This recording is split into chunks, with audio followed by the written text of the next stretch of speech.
welcome. How are you doing? My name is Tilly Kedipa. Welcome to Tea with the Talkative. I am the Talkative. My name is Tilly, and then I'm your entertainment maestra. Today, there's so much going. In fact, there's so much going on. I'm going to divide this show into two. If you don't like it or not, I'll divide it into two because listen, it is my show. You know what I mean? Let's just get into the show, shall we? Welcome.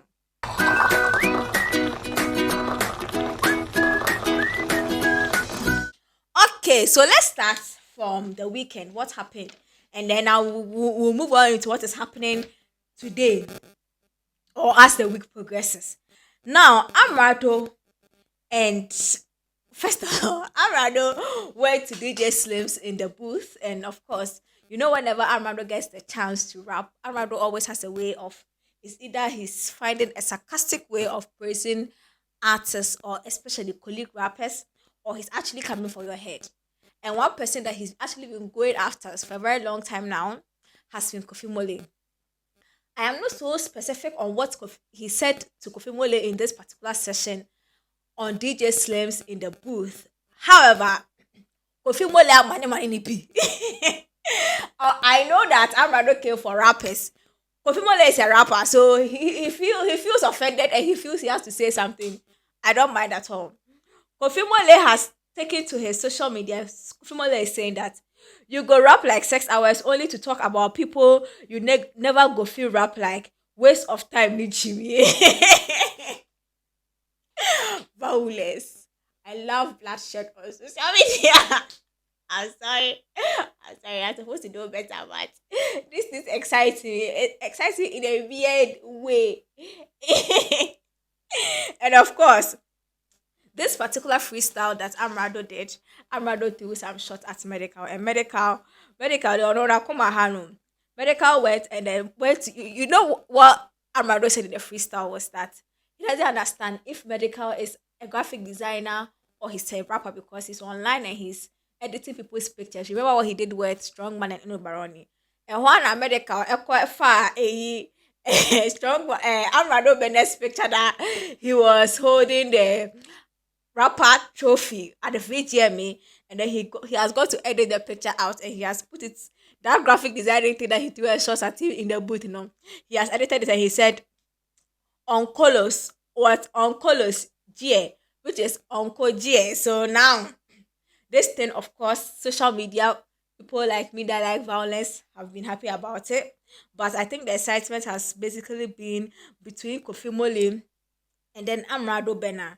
And so this is what is going on. I really don't know if Kofi Mole will ever actually do a song to this Amerado. But I know that Amerado has been taunting Kofi Mole. However, I'm hoping that it is just one of those things and it doesn't exceed into their personal shenanigans. That becomes a problem. But however which way it is, I'm hoping that as two profound good rappers as they are, it will move to the music space because see, beef there. Rappers are more beef there. Who for so than these songs. So oh my god. Oh my god. Yes, I can hear myself. You can blast me. I can hear myself. You can blast me. But yeah, this thing is good for the culture, it's good for the music industry, and I love it. So but I love the session on in the booth, and I'm hoping that we can get more vibrant things like this. Now, Familia has been speaking lately, and Familia has been speaking his mind. Really, like he doesn't hold back. First, he threw a jab at artist managers who want to also steal the shine of their artists, and this became a big industry conversations. I had my share on it, but Familia has come back again, and Familia is saying that you people, especially for this app, which is Twitter, take agenda, promote all the value and worth of artists in this country, depress and frustrates us. This is huge. I mean, for an artist to say that people are using a certain platform to actually take the value of the art. Listen, in a way I agree with him, and in a way I do not agree with him. But here's what I'm going to say. I think that as an artist, your work, the value of your work can never be downplayed by agenda boys. If you are a good artist and your work speaks for itself, no matter what anybody says, so when you need that honor and humia, it doesn't take the value of you. What do Nigerians not say about these Burna Boys and Co? In fact, Let me give you a typical example of what happened to Davido. Davido's baby mama was all over the place disrespecting Davido and showing him and pepper thanking him. But the value of Davido never reduced. That same time, Davido was having a big show somewhere, and then even if Davido was being dragged for being a cheat, even when the wife was pregnant and all, people still tender for the video because the work and the value of the artist is not determined by what somebody says. So if it's about what somebody says about the artist, that reduces the value of the artist. And then I say more artists don't be any value because aside Twitter or before Twitter came in vogue, artists are always being criticized on different platforms, newspapers, radio, TVs. But once you pick the work, I keep saying that when it comes to an artist, a musician, it's always about the work. No matter how people praise you online and make you look big and mighty, if we come back and there's no proof of the work, your value, we don't see it. But if people insult you and insult you and insult you and insult you, and we come back and the proof of the work is still there, it really doesn't touch your value. So what they are focused where do man so. But nonetheless, the toxicity on online, especially Twitter, is out of hands. It's really out of hands. Now, One Love Kubolo has sent a message to Ghana Army and those that are actually have been tasked to go and help with this Niger ECOWAS and he's saying that it's not worth it because mind you, whoever you are going to fight for, if you are going to fight for ECOWAS, it means that you are bringing a corrupt leader. You are going to fight against your fellow blacks to bring in a corrupt leader who is doing the bargaining of another country, other foreign countries. So you might as well think twice. And besides, you believe that they don't pay you enough to go and die for this thing. Like it's not worth it. Any way you look at it, it's not worth the fight of Ghana and Ghanaians losing their fathers and their brothers and their husbands over this thing that is happening in Niger and other African countries. And Sarkodie liked this message from One Love to the army, and One Love, he came to quote this post and then he wrote endorsed. But of course, you know Ghana for the Sarkodie akwakakwa the tikopo. So they are always going at Sarkodie. Those that agree with him agree with him. Some to believe that he should have said it rather than trying to endorse somebody's own. And of course, you know, this is Sarkodie. They can be some kind. Sarkodie agent online, but I just feel like I am glad that it has extended past the governance and that side of the world. And the creatives are also seeing that Charlie, these people, whether I'm you or not, these people are fans. They listen to our music. They are fathers. They are brothers. We live in the same communities with them. Yes, they have a responsibility, a patriotic responsibility. They have a responsibility to their nation and they are following rules and all. But certain things that causes their loss, no. And I'm glad that One Love spoke about it. I think he was very clear in what he was saying, and I'm hoping that it will yield some result. Yes, I told you not quite and then at the end of the day, the thing that we are hoping won't happen will be the one that happens. I say yeah, because I'm in which, but I'm hoping this time it goes far and it makes certain positive changes.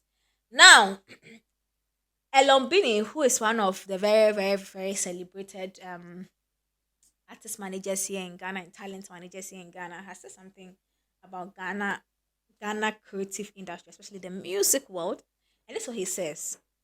Elombini says that two things is what is destroying Ghana, our music industry, and it's not making us ready for the rest of the world. Now, according to him, toxic competition among our artists. Two, senseless rivalry among different artist fan base, into brackets, stupid fandom, I call it.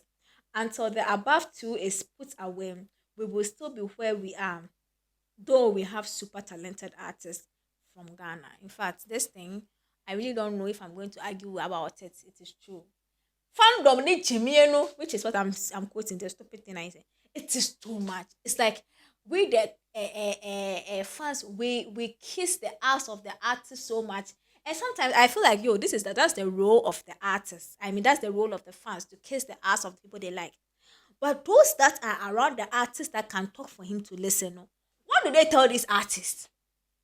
Do they recruit fans into their camp so they don't really hear the truth or something? Because it looks like sometimes when you hear an artist speak or when you hear an artist and the way they go about things and their perspective on the same industry that they are in and their fellow artists, you realize that Jamie baby.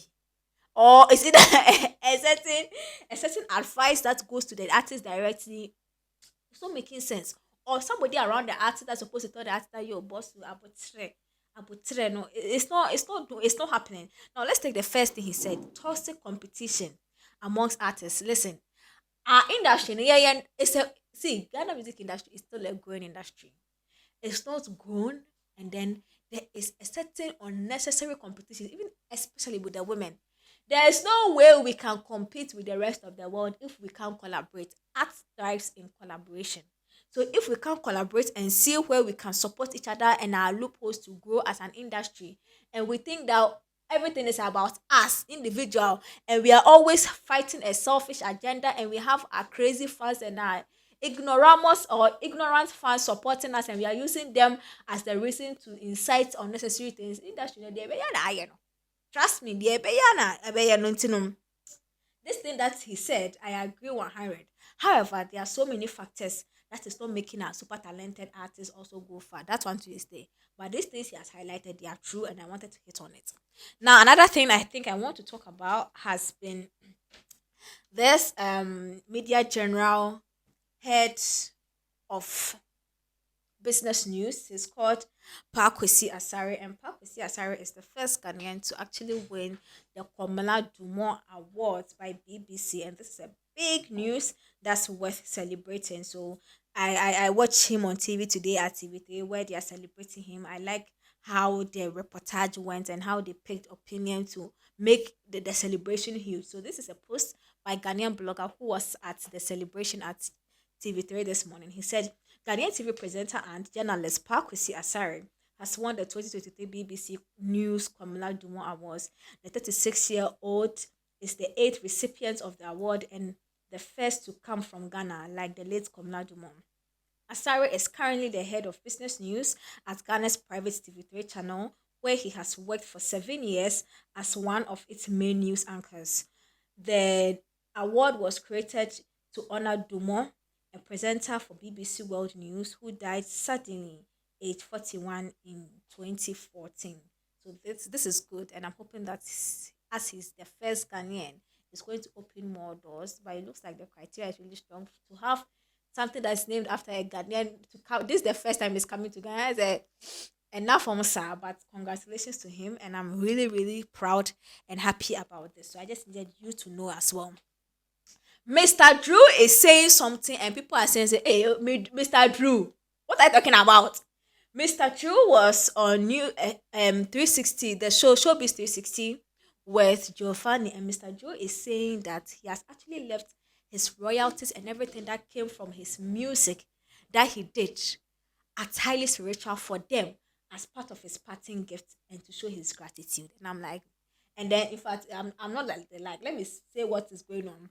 Now, this man is called Mr. Magdalene. Mr. Magdalene is one of the gatekeepers in our creative arts industry, especially the music. He is part of the team for Reggie and Boli out there, and he knows what it is when it comes to the music business. And according to Mr. Magdalene, something is not right.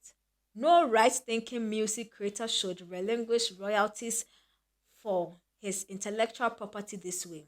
To be blunt, it is stupid to say the least. Your royalties are yours and for your generations after. I don't think he understands the gravity of this. I don't know. I really don't know what to say about this, but I think Mr. Magdalene made it very clear, and it looks like when it comes to the our music industry and our new crop of artists that are doing well, I feel like there's still a bit more of education that has to go down. Like they really have to understand the work they are doing and what their work that they are doing entails and how they can build generational wealth out of what they are doing. Listen, it is not automatic that after 30 something years of Bob Marley's death, he's still doing album and his music is still causing commotion in the world, and he's doing features with the Sax and the Stones and the Tiwa Savage and the Yemi and the Ira Star. When you understand the business and you understand what makes you unique or the value of what you're doing, it's like music, the royalties, the intellectual property, the masters and everything. It is your a so a business like a no. So how do you relinquish it? Now my question is that as he relinquished this thing, or he gave this thing to highly spiritual as a parting gift, are they seeing it as something worthwhile, or still is he being painted as that ungrateful guy? So was it worth relinquishing your wealth? And now I see my question is that did he just downplay the ability of making hit songs? Because listen, it's not automatic that Mr. Drew was having multiple hits at that record label. It has something to do with it. Now, I don't think artists should be so comfortable to let go of their royalties for Mr. Drew. You have so many hits under this label. You've left your royalties to them, and you are telling me that you are certain that in moving on, you are going to be getting multiple hits like that to make your money back and to establish yourself as an artist and your future and the future of your children and your children's generation. So you are so sure. Meanwhile, music, creative piece, no.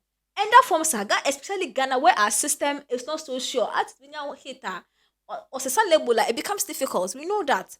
Also, some of them they thrive. Some of them too, it's difficult even when under a label how to get multiple hits continuously like that. Now, ending. So how do you relinquish in a year or 2 years or 3 years that you've been under the label? You've had a very good successful career. How do you let go of all these royalties? What condition made Mr. Drew want to leave this as a sign of peace? And then there was really war at the highly spiritual there. But I'm making a sound, but I am pissed, so it's coming off like that. It's that bad. It's really that bad. But Mr. Drew has dropped a song that seizes all this conversation. I said, "Diamba Kemiya is Wara 80." Mr. Darlington, me and anybody that thinks Mr. Drew did the wrong thing. No. This is a message from Mr. Drew's song said, "Oh, and can you that face areas being na dear one person." Nobody wakes up and takes a decision without knowing the ramifications or without actually considering how it will benefit him. Yeah, Kasano. Mr. Drew a posted video. And so whatever you do in this world, somebody will talk about it. So do what makes you happy. Yeah. All I will say to people like me who think what he did is problematic is Onabu Goga. One person. Just as Mr. Drew's case song is saying to us. Moving